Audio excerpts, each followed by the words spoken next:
Welcome to Ground Rules, Employment Law over your coffee break. My name's Pam Howland, and I'm here today with Jennifer Walrath and Doug Plass, and we're talking about workplace investigations.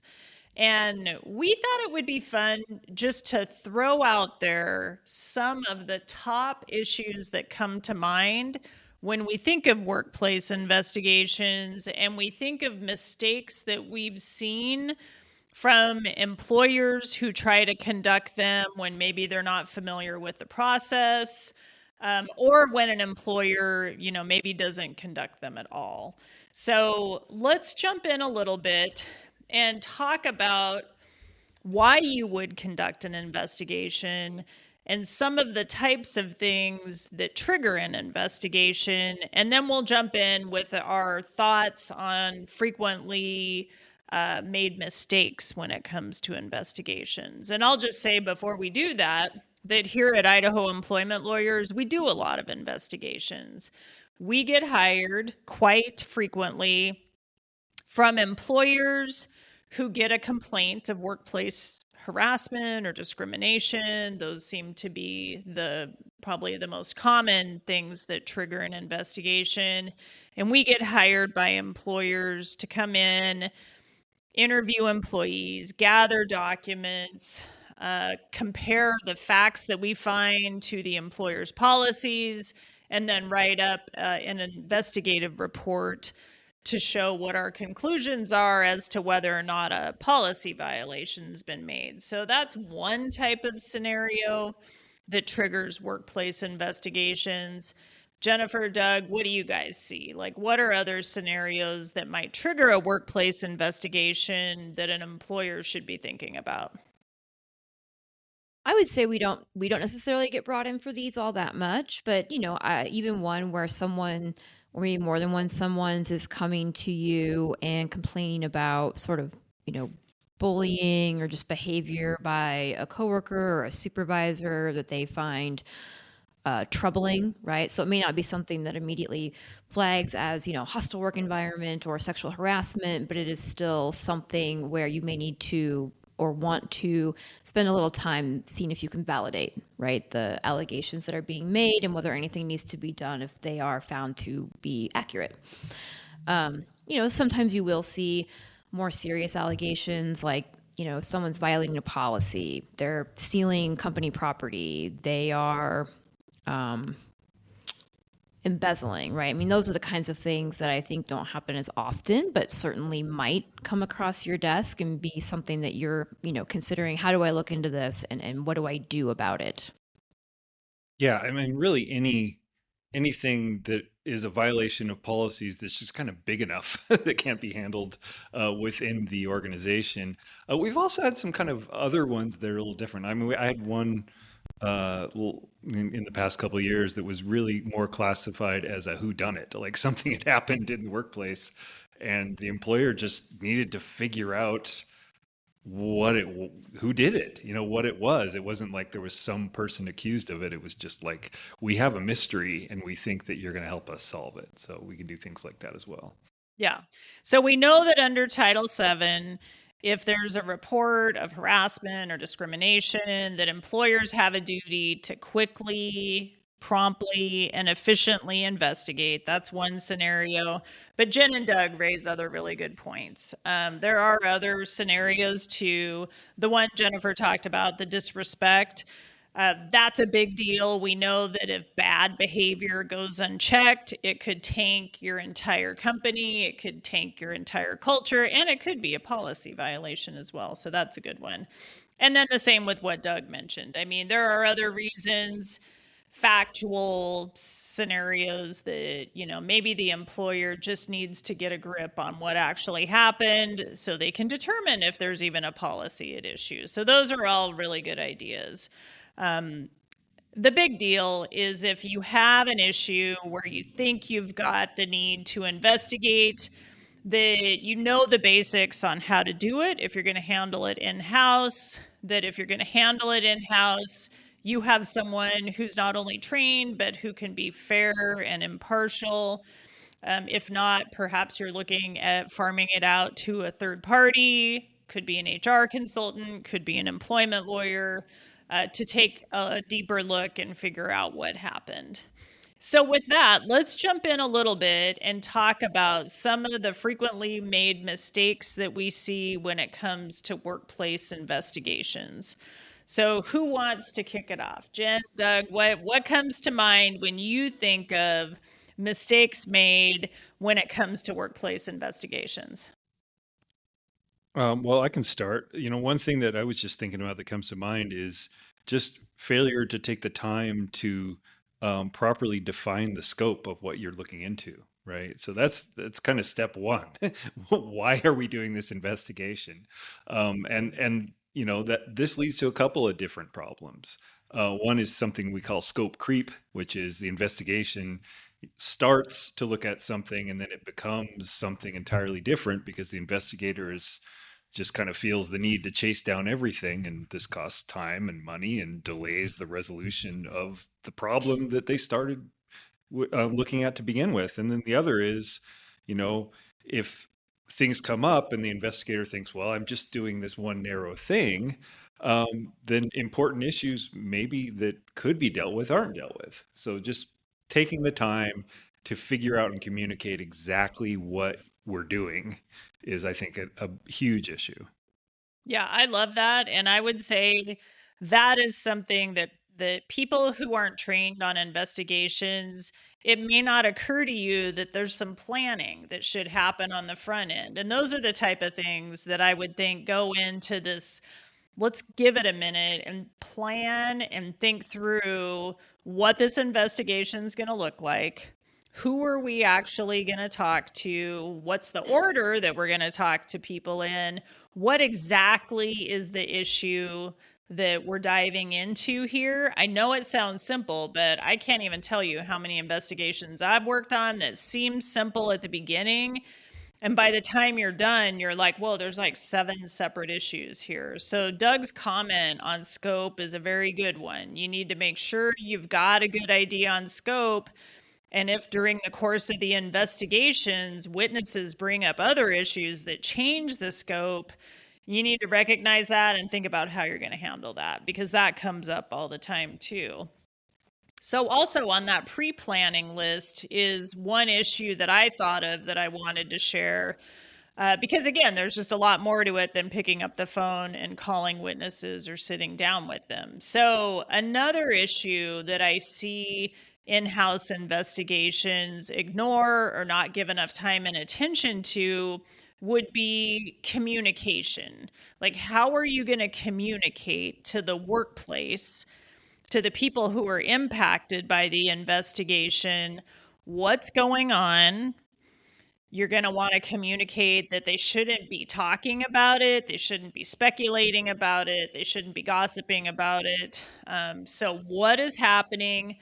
Why they need to cooperate with the investigator, and generally what they should do if they have questions or concerns about it. That in-house communication piece is so critical because it's human nature that if there's an investigation, people are going to be concerned about it, they're going to be worried about it, they're going to be confused about it.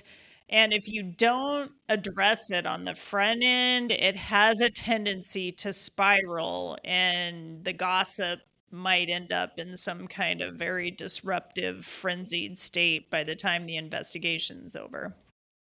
And I think I would add to that also, as part of that communication piece, is thinking through what level of information, the company can and should be communicating to people, who gets to know what and when, right? So, generally speaking, what you're doing in the investigation is not going to be shared with everyone. It's not, the results don't necessarily get shared in terms of, the whole rationale or all the details of the findings, right? So, I'd say most policies and probably most good practice, like there is some level of information that gets conveyed at the end of the process to the person who brought the complaint and to the person or persons who were accused of whatever the conduct was. But even then, it's, I would say, generally a bad idea to simply, hand out a copy of your report or share the information very broadly. So as part of your communications thought process, right, keeping that in mind as well. And sometimes you may well have to simply tell somebody it's a personnel matter and I can't tell you anything more about that, but I'm asking you not to talk about it, right? Which is sometimes an unsatisfying answer to someone who wants information, but that may well be the type of communication that has to get made at certain times. And it at least sets the expectation, right? So a lot of times, you're interviewing witnesses and they're thinking, oh gosh, I wonder when I'm going to find out what happened. And if you tell them, well, you won't, they'll at least know that. And, that might help to calm things down a bit.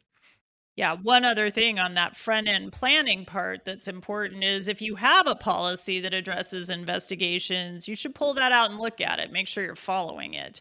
Sometimes we'll get calls from employers like, hey, we don't know what to do. This complaint came in.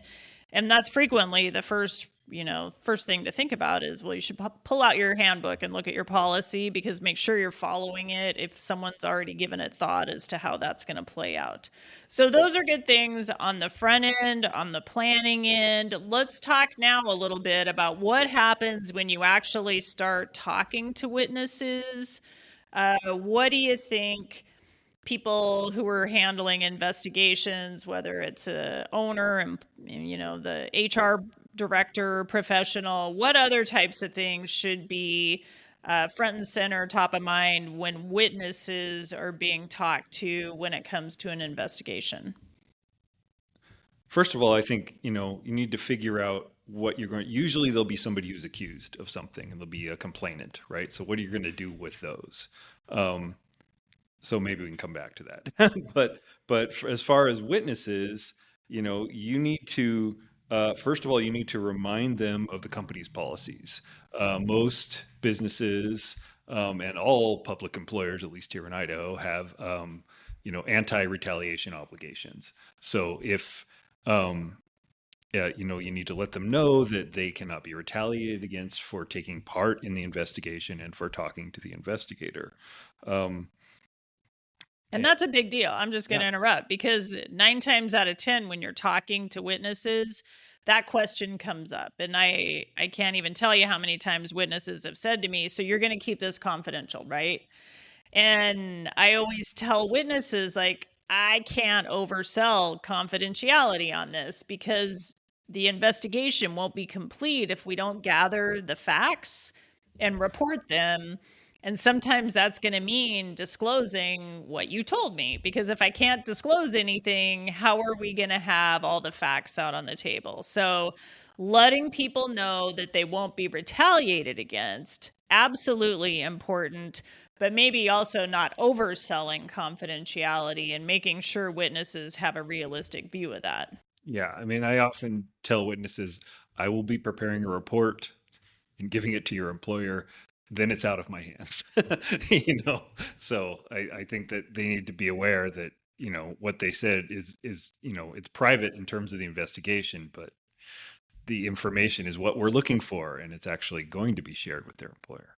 Yeah, along similar lines, I certainly have said to witnesses, if I can, I will try to keep confidential that you are the person who told me whatever information you're sharing, but I certainly can't guarantee that, because sometimes, if an incident happened where only 2 people were present when that thing occurred, and one person's the accused and one person's the complainant, if I have to ask the accused questions about that, they can deduce very easily who the other person was, right? So that's why it is very, very difficult and sometimes impossible to be fully private in terms of sharing information. Now, if there were 5 people there and you got information from 4 different people, sometimes you can ask questions without necessarily saying exactly who told you what, right? And so you can keep it a little more anonymous.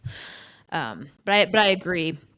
Can't oversell the investigator's ability to keep things confidential, at least, like Doug said, within the investigation itself, it's confidential, but there will be some level of information shared.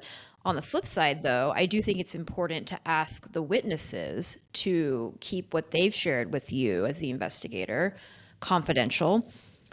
And, kind of to Pam's comments earlier, part of that is just it is disruptive potentially to have people talking about all this in the workplace.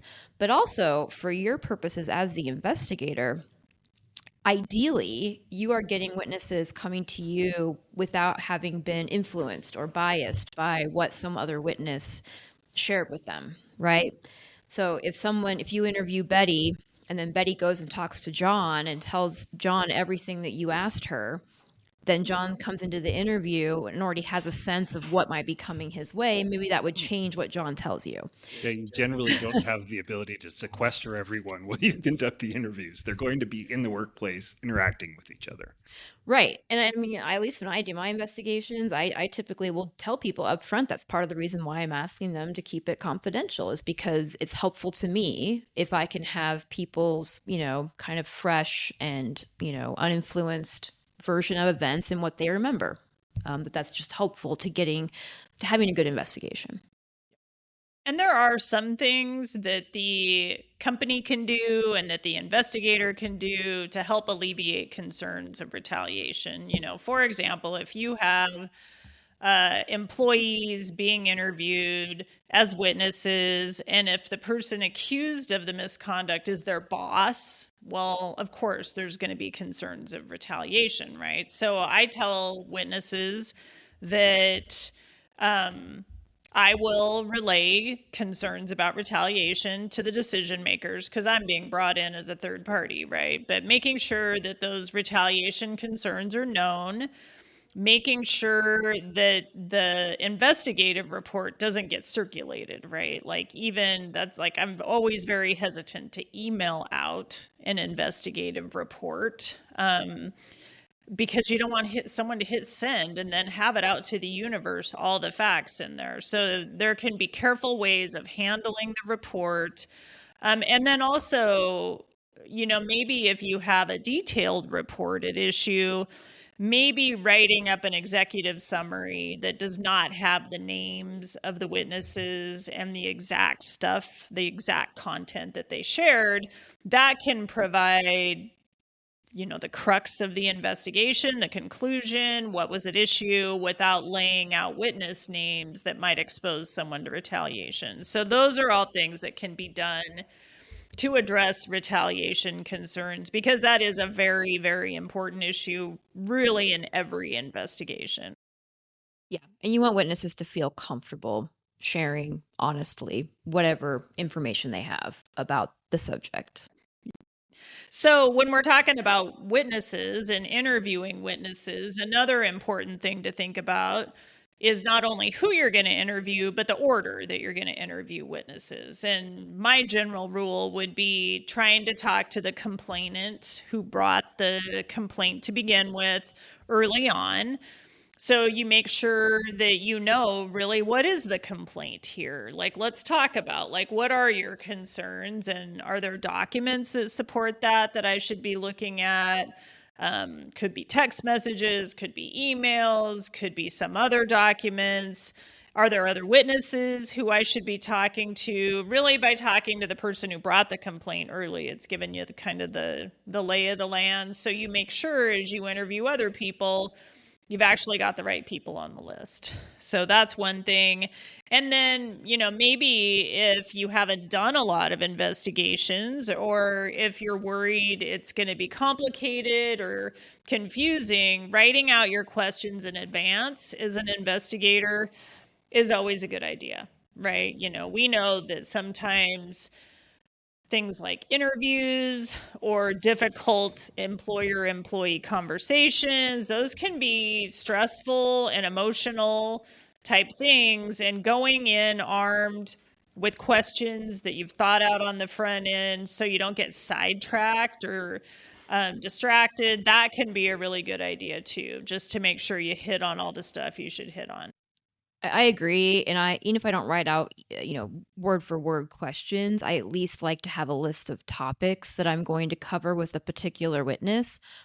For me, though, I would say when interviewing the accused is when it's especially important or helpful to have questions written out. And that does kind of dovetail. I think one of the common mistakes that we see is not presenting the accused with the detailed allegations against them and some of the whatever evidence or information you've gathered in the course of the investigation that potentially supports the report or complaint that was made, and giving the accused a chance to provide their response or their perspective on those things. And that can be a very uncomfortable conversation. So, I think that's one reason why it's helpful to have some of those difficult questions written down in advance. So you don't have to think about them on the fly. You can just read them. Or maybe perhaps someone had a direct quote or something that you need to ask that person about, and the wording matters, right? So those are the kinds of things that it's helpful to have written down in advance. And, in my experience, does help to make the interview of the accused a little less uncomfortable, because you have to ask the question. You can ask it in a, kind of neutral manner in a sense, right? Like, you just need to know, someone said this. What's your reaction to that? Or did you say that? Did you do that? And find out what their perspective is on it. And if you don't do that, or if you kind of short circuit that, it can just lead to a bit of weakness in the credibility and of the investigation and its findings and outcomes. So it's really important to be able, once you're interviewing the accused, to kind of marshal everything and make sure you ask about the things that in your mind might support the complaint and give the accused a chance to respond. Yeah, and especially when you're talking to the accused, those interviews can be, they can be emotional. They can be like, having a plan is going to help you from getting distracted from, all the stuff that happens in the interview, because sometimes you'll have people kind of trying to distract you with other issues, or sometimes they'll be, emphasizing things that you don't really even care about, and you need to kind of stay grounded and focus on what's important.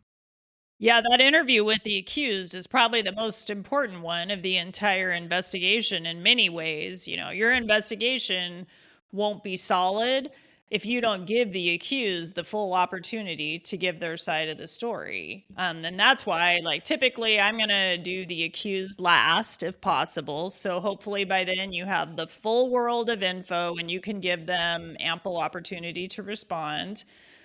And like Doug said and Jennifer said, those are difficult questions to ask. Think about, a graphic sexual harassment scenario, looking across the table at someone and saying, "Did you do this?" in great detail. Those can be very uncomfortable conversations to have, which raises another really important point, is if you're not comfortable asking those questions, you shouldn't be doing the investigation. So if you work somewhere as the HR director and it's the CEO who's accused of that, will you be comfortable asking those very difficult questions? And if not, bring in a third party. 9 times out of 10, I think that's probably why we're hired to do investigations, is because we don't know the people. We can ask those things. We don't have some kind of predetermined opinion of them as we go in. Our job's not at risk by asking the questions. We come in neutral, but those are very, very difficult questions to ask. They should be done at the end, but they have to be asked. And we've seen a lot of investigations over the years that involves some scenario where the employer stops the investigation before the accused actually gets interviewed. They just assume, okay, it happened, we're going to terminate. That's not good enough. If you really want a solid investigation, the accused has to be given the full opportunity to respond. So let's talk a little bit about credibility assessments. We didn't really talk about that one. When we're talking about witness interviews, one thing that can be really difficult, but is really the whole point of the investigation, is determining who's telling the truth, who's not. Do you have enough facts in order to reach a conclusion as to what happened? So Jennifer, Doug, what do you guys think about credibility assessments, and how do you approach that when you're doing an investigation? They're definitely incredibly important. And if I ever read a report where it wasn't done, its absence is notable. Because I think most people who would do an investigation do have an intuitive sense of, do I believe this witness or not? And that is a piece of credibility, but it isn't the whole thing. And I think what I would say is before I think actually all investigations, I go and I pull up the EEOC credibility assessment list. So the Equal Employment Opportunity Commission some years back prepared and published some guidance on investigations, and it included a list of credibility factors, essentially. And some of them are, when you're interviewing the witness, does the person appear on the surface to be truthful, right? Are there any indicia that the person is uncomfortable and maybe is lying? And that's a little more subjective, right? But there are others that are a little more objective, like, are there other witnesses who corroborate their testimony or what they're telling you? Is what they're telling you not corroborated by any other witness, right? You talk to 5 other witnesses, all of them say the same thing, and the person you're talking to is saying something completely different, right? That tends to suggest what they're telling you isn't credible. Are there documents that, would tend to support or not support what this individual is telling you? And at the end of the day, you sometimes do come down to kind of a he said, she said, he said situation where the determination as to whether or not you as the investigator think the thing happened or not really comes down to who do you believe. And again, I will say, I think a lot of people have a gut feeling about that, but the ability to explain why in a defensible manner that you found, witness A to be more believable than witness B is what will give your report and what your findings are credibility, make them reliable, make them believable, defensible, all those things that make a good investigative report. So it's just helpful to have that sitting there in front of you when you're writing your outcome, your report, whatever level of formality it is, to actually refer to them, use them in your final report to explain why you're determining that you believe this person over someone else. Yeah, and as you were going through the EEOC factors, I thought of one you didn't list. I know there's a bunch on there. Oh, yeah, I didn't get them all. You didn't get them all, that's for sure. But there's one that is really, I think, is really important, and that is, what's the motivation to lie here? Like, what does this witness have any reason to not tell me the truth? And the reason I think that one's important is because oftentimes we have the situation where the complainant and the accused have different versions of the story, but they also have, strong motivation to as to why their version is the right one. But you may have situations where you have these other people you're interviewing that have no motivation to lie whatsoever that you can identify. Those witnesses are going to be really important for you. So going through that and thinking about that is essential. And another one that came to mind was just internal consistency of the story. Like if a witness is talking about how they behaved this way in this situation, and here's why, and then you have another situation where they did not behave the same way. Well, there's a discrepancy there, and you might want to think about that in terms of whether or not they're credible. Yeah, I think the credibility assessment piece is difficult, and I think it gets easier the longer you do it. And maybe for me, like the more years I practice law, the more you see human nature in action. I'm not a psychologist or anything, but I'm getting better the older I get and the more I do this at spotting people lying, because people really do have nervous tics, which is kind of fascinating. But I have seen in investigative interviews witnesses who do things where after a while you're like, I can tell every time they do that, they're lying to me. So those would be good things to put in a report. As Doug said, inconsistencies, things like, does the accused version of the timeline make sense in light of things like documents? If you have emails showing there's no way that could have happened because someone else sent this email that proves that would not have worked, then that's a really good thing to call out.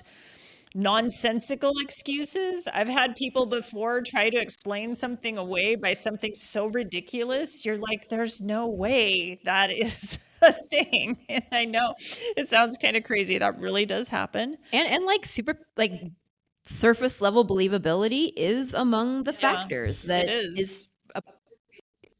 does it make sense? Does it make sense? Yeah.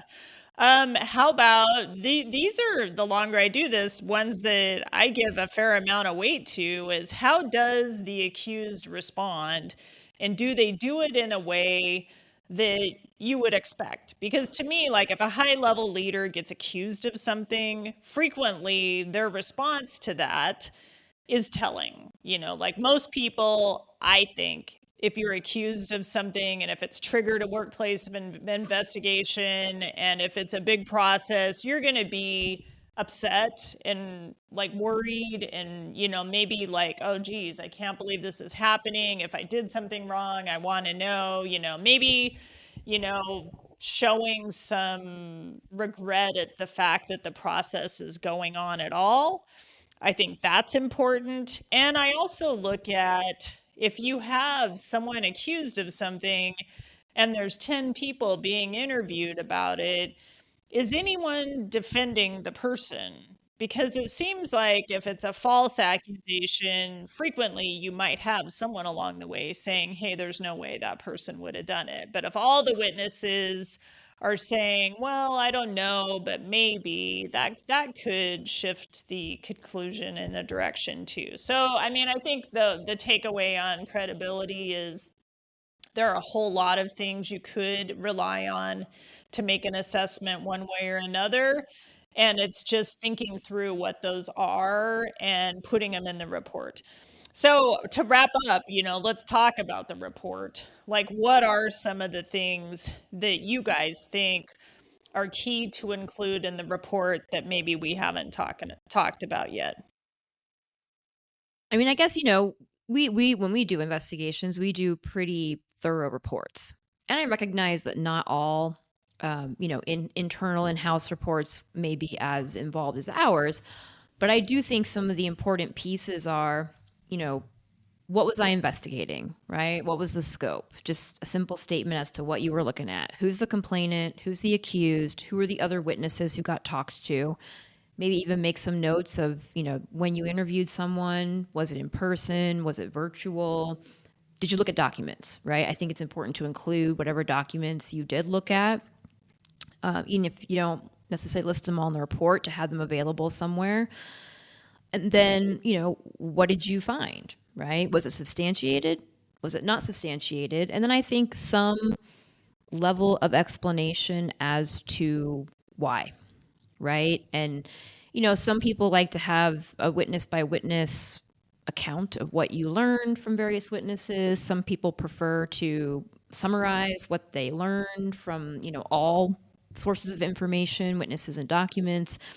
I'm not sure, maybe my colleagues will feel differently. I think probably either is fine, but just to have some level of record as to, what did people tell you? What did you learn?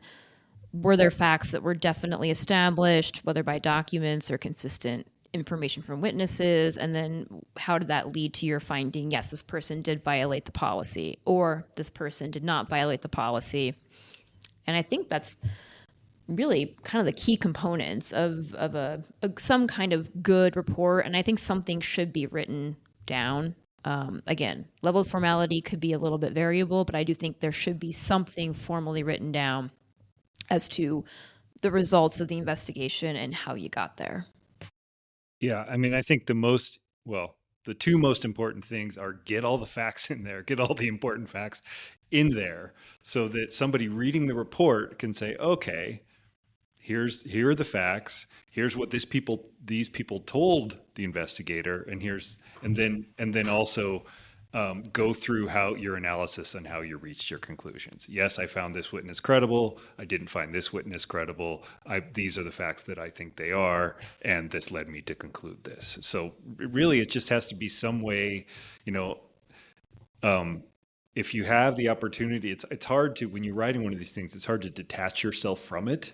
But if you have the opportunity within your organization to have somebody else, while still maintaining your confidentiality, give it a read as fresh eyes, that may help you, because it needs to make sense.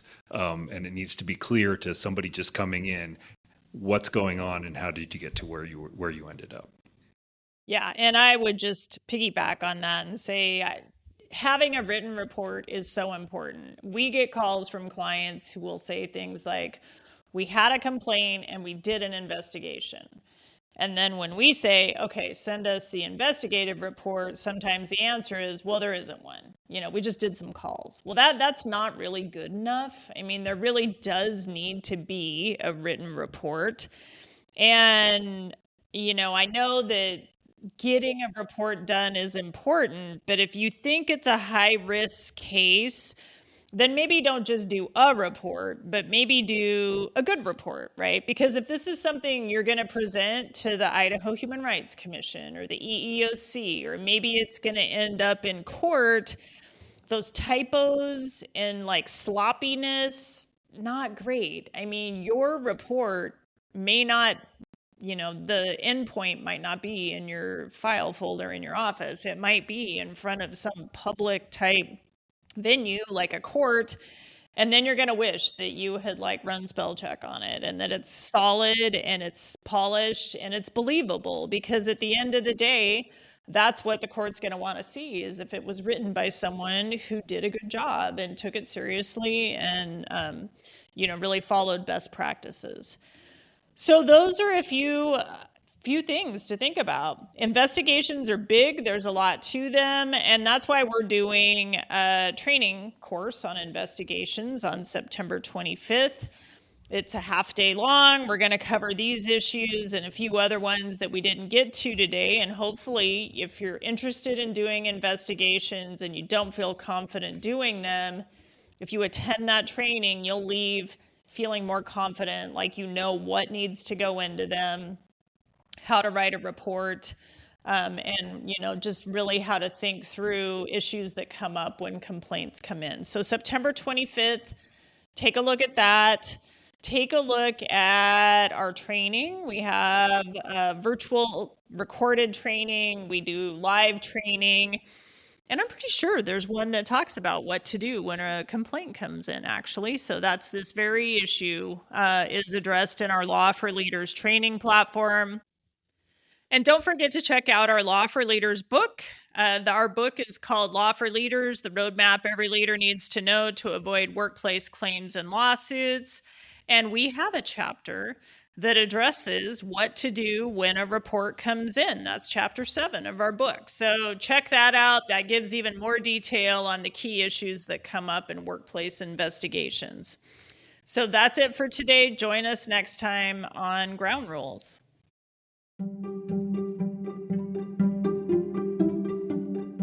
Ground Rules hosts and guests are not providing legal advice in this podcast. Do not act upon any of the information discussed in this podcast without first consulting a licensed attorney in your jurisdiction.